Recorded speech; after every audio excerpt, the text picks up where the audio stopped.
Wait a minute. What are you reading? What are you talking about, man? What are you reading right now? David Copperfield. Dude, I can see like pages sticking up from your book that have pictures on them. No, you can't. What page number are you on? 564. Dude, show me the book. Turn it around right now. I knew it. One Punch Man, you little liar, dude. Okay? We made an agreement that I'll read a graphic novel and you would actually read a book. I'm reading like Jane Eyre by Charlotte Bronte. Wait. And what? Why is there a bookmark sticking out of your book? Because this comic has a bookmark to it. What are you talking about? No, it doesn't. Jane Eyre doesn't have a bookmark. Turn it around. Come on, you talk the talk, walk the walk, turn the book around. I knew it! You're reading literature. Oh, yeah? You hypocrite. Dude, accusing me. Tale of Two Cities, best of times, worst times, okay? It's a much better written than this stupid graph. On our okay. agreement. The only thing I know, you can give me a hard time, but both of us are liars in this room. Is everyone a liar in here? Is anyone actually reading what they say they're reading?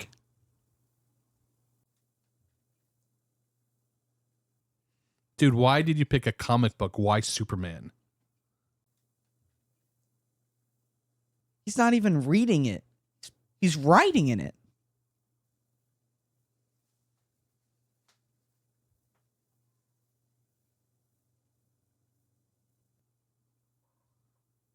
This again.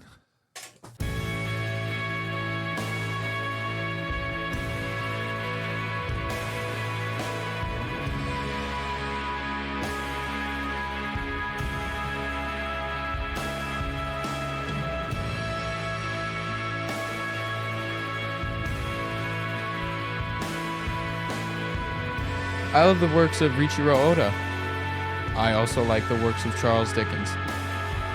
Both are great writers, but one is taught in colleges, while the other one isn't. Why is that? Anime can inspire creativity and encourage the development of critical thinking skills through its rich narratives and intricate character development. Universities have an ivory tower mentality, so they hesitate to teach anime because of the perception that it lacks academic rigor compared to traditional subjects. Bridging the gap between different forms of written literature and animated media, anime has the same laudable themes of overcoming adversity and speak to the human condition. But both of my parents, who are college professors, do not see it that way. They look down on anime. In order to combat this, my brother and I snuck into the professor's office and turned it into our podcast studio and filled it with manga and other anime items. So please, join me and my brother as we try to convince our father, the professor, that anime is in fact literature and should be treated as such.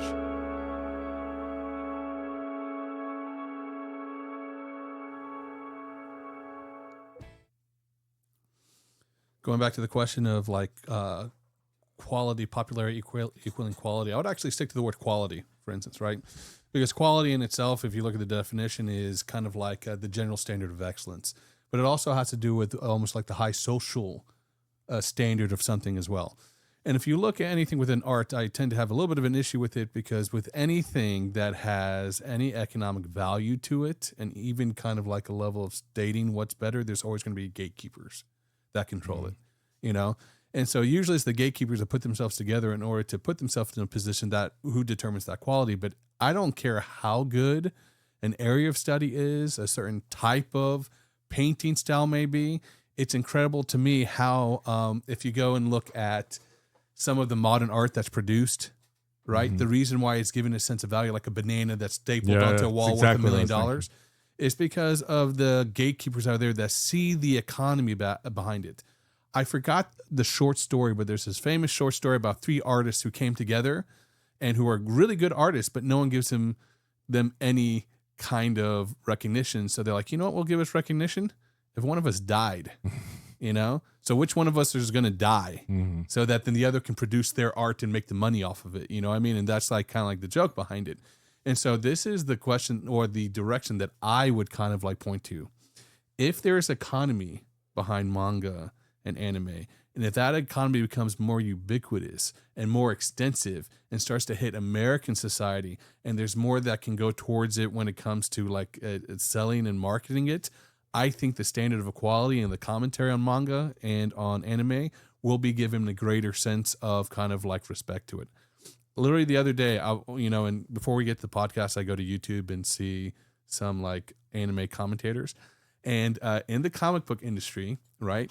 If you get like a first edition that's signed, they'll put it, CGSC will put it in a plastic kind of like not tablet, what's it called? Placard or something. Yeah. Same thing with Pokemon. They have these little plastic coverings on it. I saw this guy that got this special collection on what do you call Kaiju number 8. And it was like a volume this thick, and it had a certain artistic style to it. And he sent it in, and they got a thick placard to cover the thing. And he's like, this is a special edition that's going on my shelf. Now you're creating an economy. Now you're following the idea of supply and demand, that when all of a sudden you have a desire for something, in my mind, this is really going to upset people. Anime and manga makes more sense to me as something that's valuable than Pokemon. I don't get Pokemon at all. Now Someone will hold up a card and be like, this card is worth $30,000. I'm like, what are you talking about? Well, I mean, like literally, what are you talking about? And if you ask anyone in the Pokemon industry that's speaking high-mindedly about Pokemon, guess what the commentary will be? It will immediately go towards the artistic value of the specific card, of the artist who did it, and the same nomenclature that's used to describing Da Vinci and Michelangelo is used to describe a dumb little playing card that's in a placard. Like Logan Paul paid what, like $5 million for a Pokemon card? That probably hit the social media much quicker and much more distinctively and influential for a coming generation than anything that, Leonardo da Vinci has done for that coming generation, So my response to it is quality, and this is a cynical, don't be surprised if I'm going cynical on this. Quality is always connected to the market value of what's increasing, and right now, no question, anime, manga is increasing, so that will be the new traded speculative art of the future. So there will be now the excuse of why it's high art soon to come, I think. Well, I don't think manga is going to be trading cards. I think more of collected like comic books. Like we had Miguel on, and we had some of his comic collection. Dude, I'm a bibliophile. I collect books. I have books right now that are worth thousands of dollars, and it's the same principle: aesthetics, what do you call the shape of the book, the year it was published, who wrote it, how many are available. It follows the same kind of market value of anything else that you see to be a commodity. But once manga and anime is seen to be a commodity that can be really cashed in on, you're going to see the kind of like descriptions of it to give the excuse of why to up a premium on it will be put into place. I don't know, man. I think what you're talking about sounds more like a tulip bubble than a classic work. I mean, you're talking economics and rarity. Assets have value because they're rare, not because of the quality. And the things that have high quality continue to have value over time. Things that don't, once that generation who perceive there to be some quality or importance goes away, then the value or quality of that thing Pokemon's not going to be important 100 years from now, right? But great works of literature, great works of art will still be. It's been 400, 500 years on some of these things. They're still incredibly valuable. That doesn't go away because the quality there is so high. It's not perceived quality, it's actual quality, right? Well, it's almost like a commentary on the entire artistic world. Like, for instance, this has just Which happened is entirely recently. subjective. No, right. That's why I went back to the gatekeepers. Yeah. But this is back in December 3rd, 2024, so it was just a little while ago. Blank, pure white art canvas expected to sell for over $1.5 million. Didn't somebody just sell invisible art for like some ungodly Has tens no one of thousands seen like of the dollars? Emperor's New Clothes? Yeah, right. That concept. So whatever can be manipulated in a way. So this is my point. To give the excuse to just selling stupidity. a Pokemon card for $30,000, you'll get the same quality of description that you would have for high art. So even if it's a contrived sense of high art, if there's an economy to it, I think the question of quality will give greater substance to that narrative because there's money behind it. That's just my theory behind it.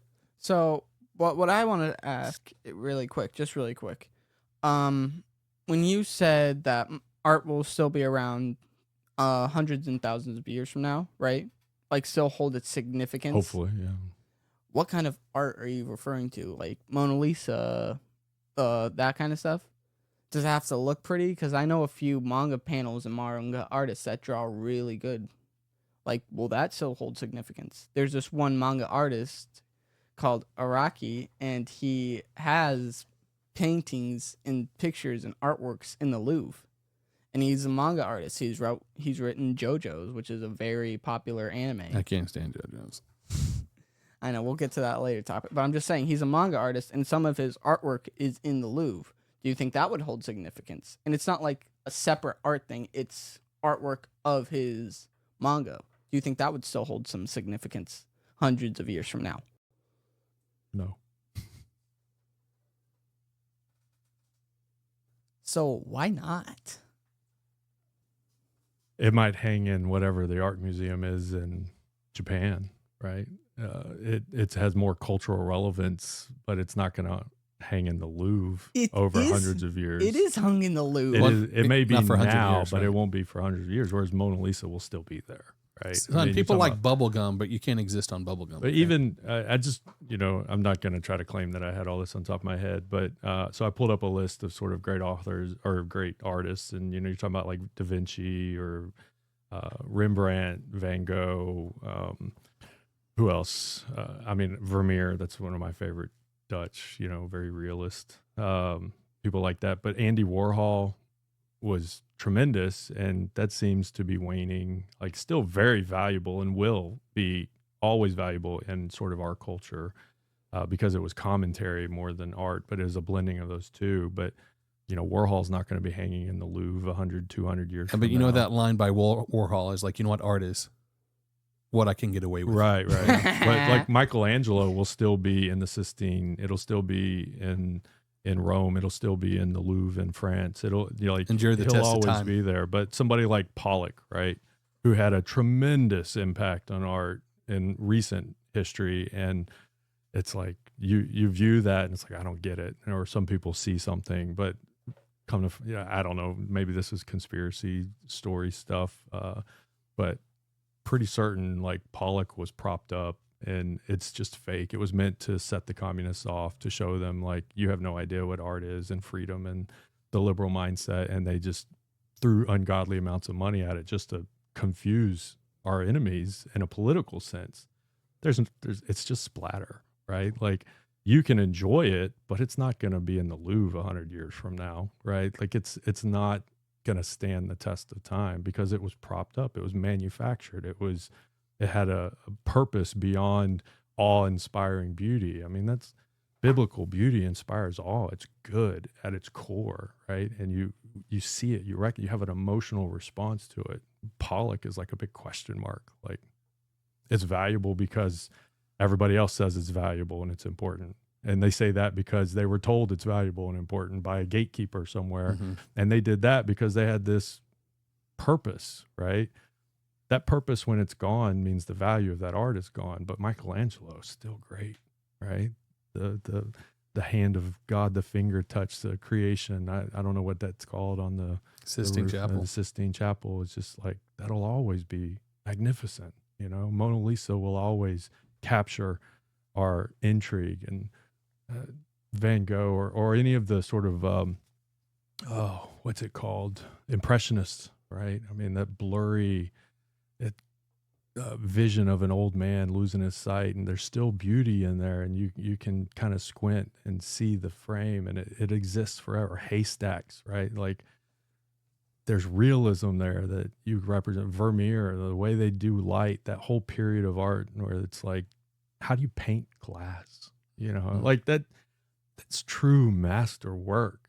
And it's like, you're talking about a comic book artist. I mean, it's, I have a hard time with that. And I don't see the objective qualities there rising to the same level of some of these artists that I just mentioned, or their pieces, or having importance that extends for literally 300, 400, 500 years, right? It's still great, whether people pay a lot for it or not, regardless of what the economy is. It'll still be. I mean, when the Nazis took over, right? They stole all the art, right? It's like even totalitarians are like, oh, this is good.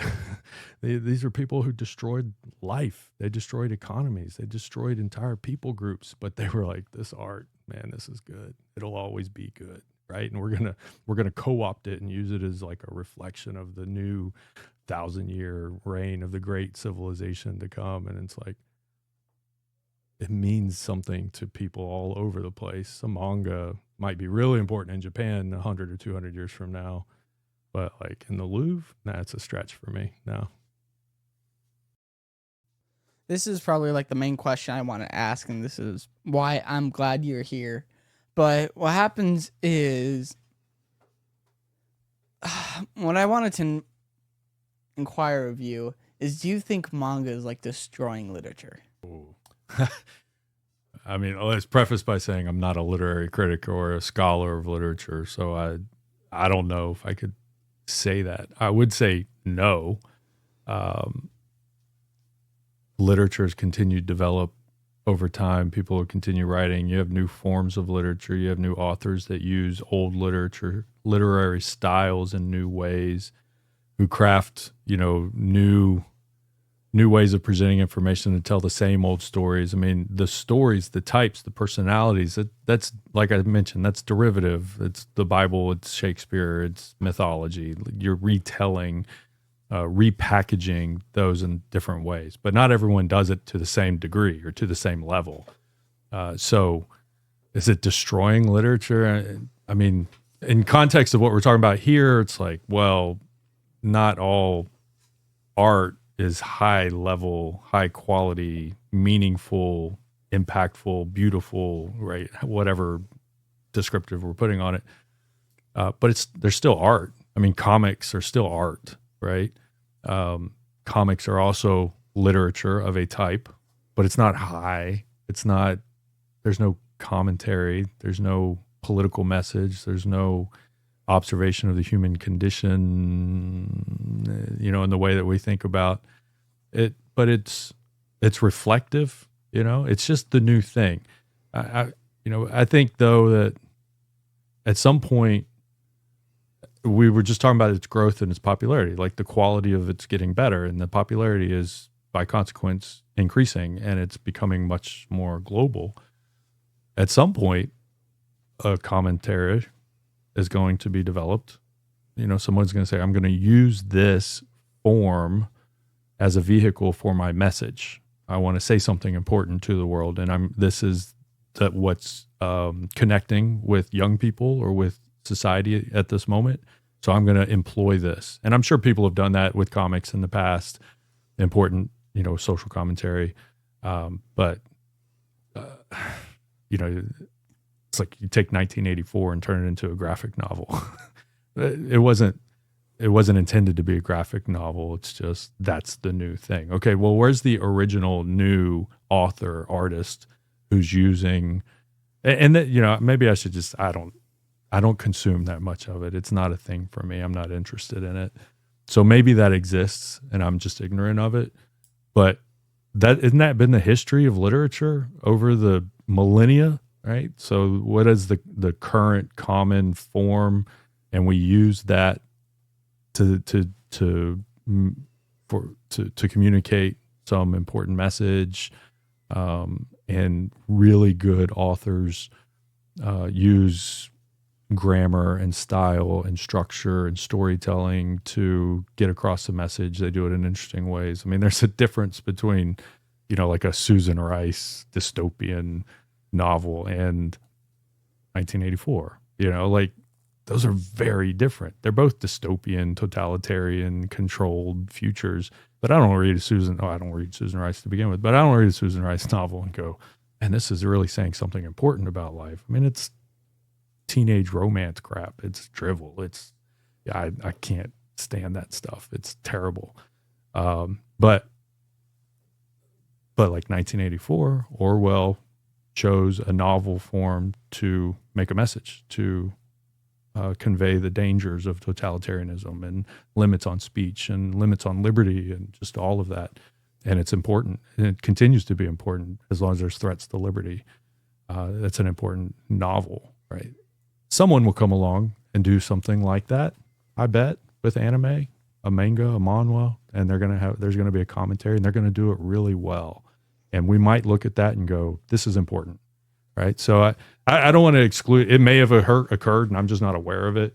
There may be some commentary on sort of Asian culture that is exactly that, and I just don't know.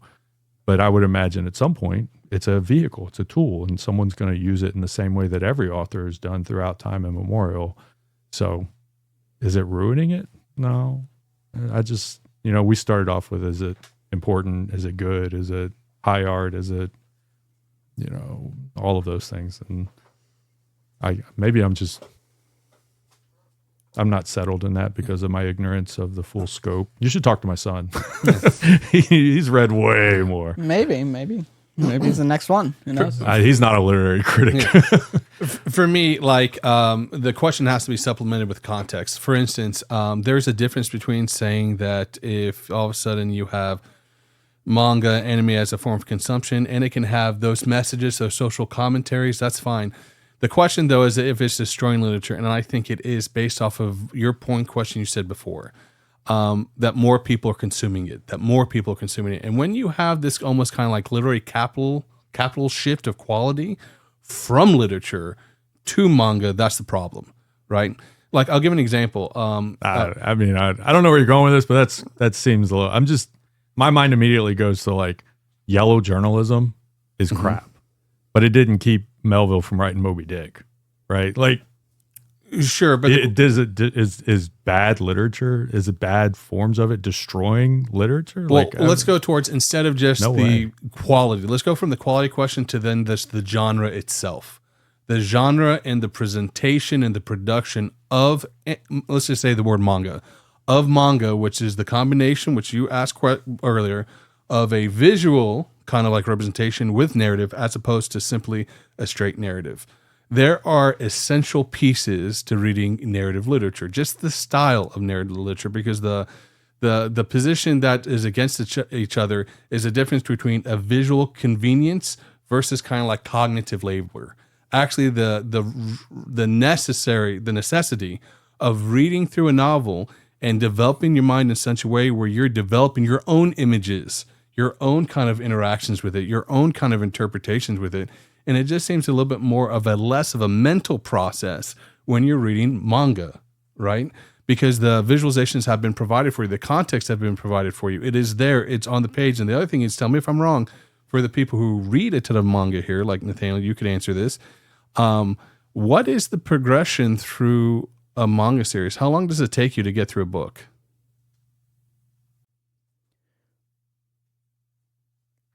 About like 20 minutes, give or take. Some of them are bigger, some of them aren't. Like that Fire Force one, there's huge. That would take me like 30 minutes, whereas one of the normal ones would take me 20, give or take. So the manga that I read through almost the whole thing was Solo Leveling. It took me like an hour to get through like 100 chapters of it. It took like 2 seconds. The very progression of it is you're just flying through the visuals. The way that is kind of like telling you the story. And there's a difference between a short-term stimulation and kind of like a long-term consumption of something. You have to work through some of the narratives. Like if you do read Melville's Moby Dick, it is so layered in its interpretation, the way that you pull apart the language, the way that you can do a close reading on the word selection. Compare a page of Melville's Moby Dick to a page of Solo Leveling. What will be the time consumption for if two different people, one person's reading a page of Moby Dick, one person's reading a page of Solo Leveling? You're telling me that the mental exercise, the mental processes are equal for both? Oh, you're talking no, I should be talking to Thomas, Dr. Kroom. Go ahead. What do you think?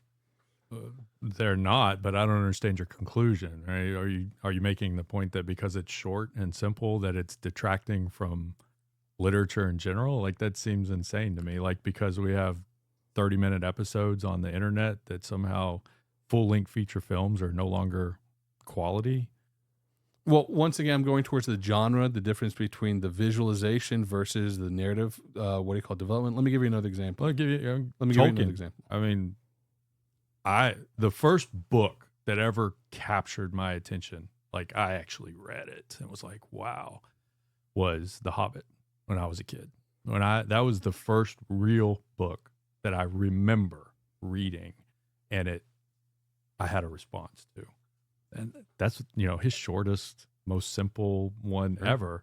And you go read The Lord of the Rings, and they're longer, and you get to was it Silmarillion? I always say that wrong.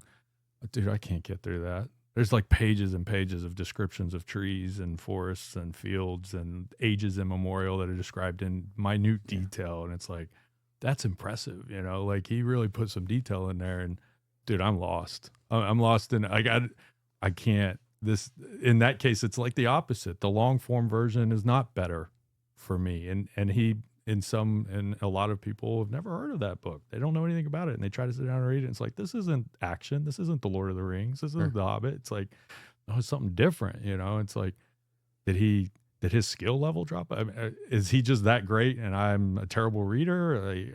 It's still literature. I mean, what's The Hobbit versus the Silmarillion, right? Same author, same format, same style, same genre. I didn't respond to them in the same way, but they're both literature. Like, it's not, The Hobbit didn't destroy fantasy and Silmarillion didn't create it into high art. Well, if we move away from the art question, going towards the mental development, one of the things you did say when you were reading The Hobbit is something you read when you were a little bit more adolescent. Yeah. And so you were progressing. It was impressionist. Like, for instance, you don't hand a 12-year-old Brothers Karamazov. You know what I mean? You start to... very confused. Right. You start to build towards the quality. The example I would give you is going in the gym. If you're someone who's out of shape, you start with lighter weights and then you build towards heavier weights, and you can't exceed how far you can go as long as you stick with it and grow with it. I would make the argument that anime has its place with its genre as a supplement during a given time in a given area of interaction. But if all of a sudden you start to say and compare Dostoevsky to Solo Leveling, the only response is to laugh in someone's face. Right. So you got to be kidding me. Yeah, that's my literal response right now. The mental requirement for reading. But the presence of anime isn't destroying Dostoevsky. And it goes back to my first argument, though. If the cultural capital shift values anime, let's say we start to have 30 and 40-year-olds, that's all they're reading. That's all they're consuming. And the response is, you should have graduated from this. Read it, enjoy it. But if you're making the argument, which Nathaniel and David are, that anime should be elevated to the position of high literature, my response is grow up. Yeah, you can enjoy it. Yeah, you can consume it. Yeah, you can like it. But if you're 45 years old and you've just been reading anime your entire life, your mental processes has stagnated. I'll tell you that. And if I handed you Brothers Karamazov, you wouldn't be capable or able to analyze it in any way. You'll probably get through the first page and your mind would be bored. Mm-hmm. So if you want to get to the point where you have a society that's being turned into a puerile, juvenile, all-consuming, all-enjoyable, pixie stick kind of society, that's fine, but it's going to end with something unhealthy and death. So going to the question, is it destroying literature? My answer is yes, it's destroying literature if it becomes the central quality of a given society of what high literature is considered to be. Yeah, no, I think you're confusing that conflict, the replacement of literature in society. That's just insane to me. I think what you're really talking about is education, right? So if you've got a population of people who are only capable of consuming anime and they're incapable of consuming higher level literature, that's a qualitatively different argument, right? So, I don't like anime. I'm not opposed to it either, though. I mean, there's similar arguments with Harry Potter, and people are like, oh, it's awful for kids and you shouldn't let them read it. And I don't have a problem with it. It's just I don't have a problem with Star Wars, because to me, the central themes are good and evil, or relationships and friendships and that sort of thing. And they're lesser quality stories than a C.S. Lewis, right? Or, Star Wars is in my mind, a derivative of Dune, right? Mm-hmm. Dune is much more rich and complex. That's literature. Star Wars is entertainment, right? Well, let's stay with where you're going. But it doesn't destroy the form. And the way that you can appreciate those differences is that you understand what that is. And you only understand what Dune is, or you understand the political commentary if you've been prepared for those, if you're observing the world, if you're interacting with the world, if you've been taught ideologies and government structures, if you've been taught about culture and religion, and you understand what's happening there, then you're going to understand Dune. If you don't know there's this big wide world out there and you've never been educated about it, and you can't critically think about the interactions between cultures and ideas and the dangers of fanatical leadership and, you know, religion, what the roles that religion play in society, you're not going to get Dune. It's just a space opera that's like, what is all the planets and all the people, like, what is going on, right? That's weird. And, you know, based on what I just said 2 minutes ago, maybe I'm just not educated enough to really get Silmarillion. I think that was just somebody who, you know, Tolkien was just diving deep into the world that he lived in, and he wanted to express that to everybody so he could see it. And it's just too much. There's nothing wrong with staying in the shallow but end. it doesn't destroy, right? I think, but what you're saying is like, poor forms of literature don't destroy literature. It's the capability of the consumer to be able to appreciate that there's a difference. And I think what you're really saying is today's culture, today's youth, today's even adolescent adults have they just completely unprepared to make that sort of critical analysis between the two. They read anime and go, oh, this is what I want to be. Because the artifact itself doesn't lend itself to critical analysis. You brought up the idea of education, right? Let's keep in the frame of education. But the average person doesn't realize that, right? They can't just read anime and go, it's a comic book and it's well done and it's interesting and it's fantasy or it's power, superheroes. Like it's all this stuff mixed together. But the average person is like, oh, I want to be that guy. I've seen people online who are like solo leveling. I want to be that guy. Yeah. Like, that's what I want to be able to do. And it's like, dude, it's like, so go be that guy. Like, go feed the poor, go adopt some kids, go, you know, or a farm. Like commit yourself to improving society. Like, you don't have to go fight demons in portals. Like, trust me, there's demons afoot. There's plenty of battles to fight in the real world. And people just get lost in this fantasy because they're so uneducated and unaware, and there's no meaning in their lives. And so they're consuming meaning. But that doesn't mean that real literature is taking a fall because solo leveling is popular globally now. Let me try to build a syllogism. Okay, let's go for some deduction really literary quick. Okay, scholar over here. Let's go ahead and say, let's follow this path. I'm not going to guide you or kind of manipulate. Let's see if you agree. If we keep this into the question of education, so the assessment is an intellectual activity. Okay, would you, Dostoevsky and solo leveling, would you think that the intellectual activity of consuming either one of those products is different? In terms of effort? Sure.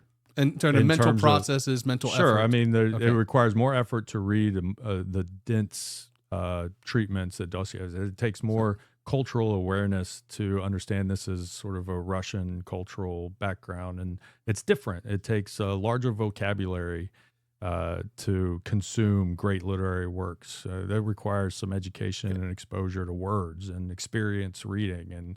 And it's not just the effort of reading, it's all the effort that's been put in up to that point that makes it capable of even consuming that. I just need to be able to look at pictures to read. Here's the second step. If we can agree that it takes more of a mental process to read something like a high literature like Brothers Karamazov over solo leveling, the next step I would ask you is if anime, manga, and solo leveling start to be the major application within a society of its mental acuity, then you have a problem because it's replacing people consuming idiocracy. Right. So here's a syllogism. If if the mental processes of a society are kind of like declining because of what they're consuming, then what they're consuming has to replace that which they had to begin with, which would have been a higher mental process of reading literature. The conclusion is then anime is destroying literature. No. Poor education and ignorance are what are destroying literature. People are unable to consume it. It's not the availability of a low quality form of literature that's destroying high quality literature. It's the capabilities of the people, which are only in that state because they're not being taught anything. And if I can, like, I think I got to head out here, but I'm a political scientist. Like, there's this rich vein of voters in my field, like this impression of voters making mistakes all the time. They don't know what they're doing, right? And they're voting for these terrible candidates, and these terrible candidates give us terrible policies. And then we have these terrible government. And it's like, well, there's this overall very negative view. And I'm feeling that right now. For me, it's like this very negative view of voters. It's like, man, I don't know where that comes from. It is not me. Like, as a political scientist, there's this high-minded academia. Oh, we know, like, we've got the model and the formula, and this is why people vote and why they don't vote, and they don't know anything. And it's like, on the one hand, that's true, right? Voters don't really know anything. They're like definitionally ignorant. They're lacking information. But on the other hand, they're not stupid, right? They're doing what they can with what they have. People vote for all kinds of reasons, right? But primarily they feel this duty or responsibility as American citizens to participate, to have a say. They have this freedom and responsibility, and they do. And they're doing that the best way that they know how. And if you don't give them anything to value or to judge or make a high quality decision in your evaluation, that's not their fault, right? They don't have anything to work with. We craft these campaigns and political messages and media to the lowest quality voter, and it's all puerile, to use a word used earlier. And it's like, it's just simple and there's no meat there. And people are like, well, I guess I'll vote for this guy, right? For some basic reason. And then we all point to the voter and go, he voted for that guy for that reason? Like, well, you didn't give him anything else. I mean, voters will make good decisions given the information they're going to make the best decision in their perception, given what they have.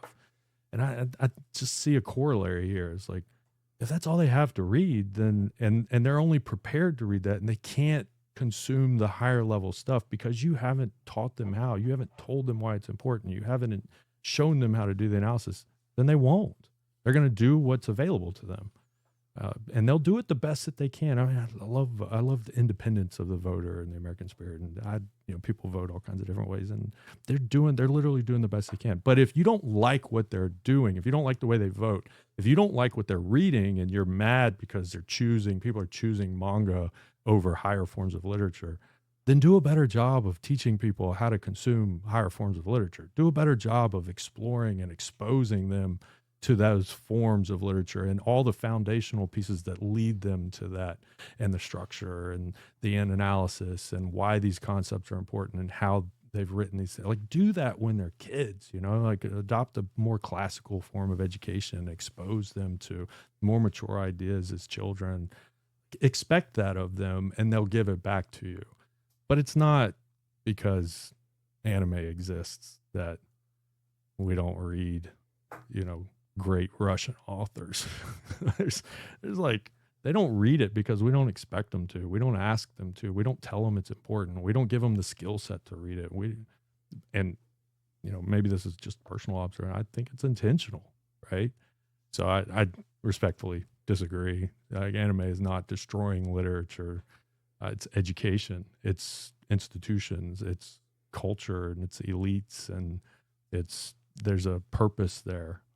I see it in my field. There's this very negative view of voters and citizens in general that I just abhor. I'm very pro-voter. I want to talk about politics. I'm enjoying this little conversation, and now that we're getting a little bit more like, yes, no, this thing, like, I want to talk about politics, but that'll be a whole different thing some other time. But I think that's a great response. Okay, that's a great response. Yeah, I gotta go, guys. Okay, well, I'm glad you came down all the way from Tallahassee. Yeah. Thank you for making the trip. I'm glad you came on. Do you like it here? Oh, this is fun. Yeah. I've seen several episodes. You guys are doing a great job. Really impressed with all parts. Your hosting and the production, and your dad's doing a great job of assisting in that and representing himself well. I'm enjoying it. I hope don't embarrass you guys or anything here, but I enjoy this. It's great fun. Yeah. Well, like I said, I'm super happy you came down. Tallahassee's not an easy trip, and you were in town, but still, you came here. Passing through. Yeah, you came here. You came discussed a bunch of stuff with us.